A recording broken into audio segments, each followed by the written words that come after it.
It is an awesome day because we have our missionaries from Papua New Guinea, Dr. Carl and his wife Carol Luther here with us, and I'm going to invite them up. This is a great opportunity as our missionaries.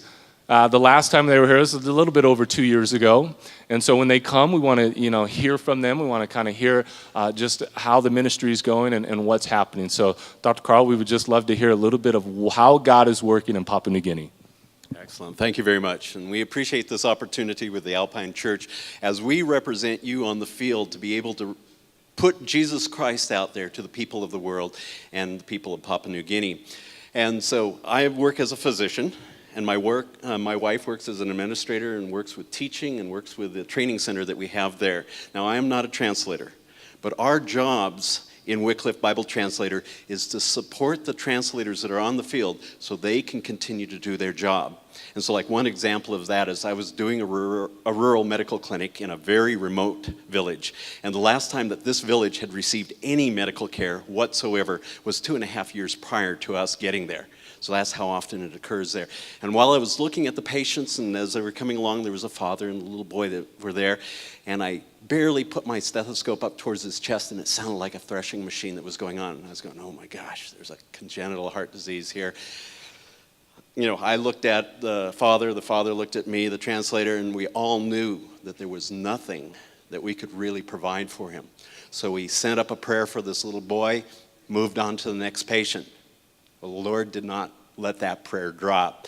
It didn't happen right away, but over 9 months period of time, the Lord started taking people and bringing things together, and this is how it happened.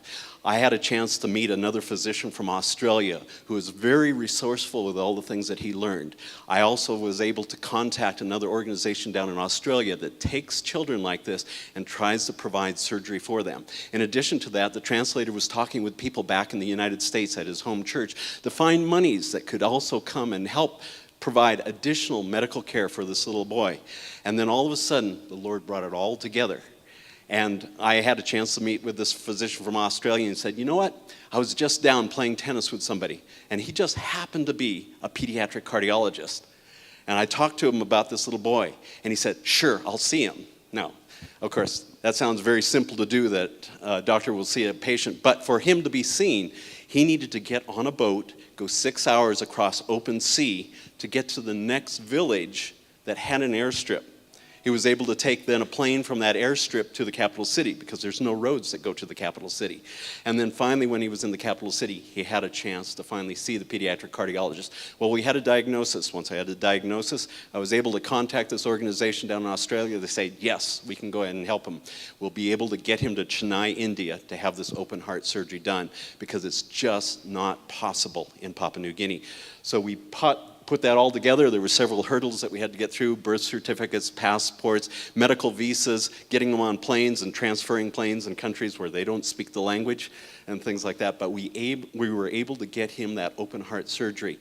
And the point that I want to get across is this is what the Lord can do with your prayers. And when you put it together and when you put trust in there, and we can make a difference in people's lives, and that's what we did with Stanley right there.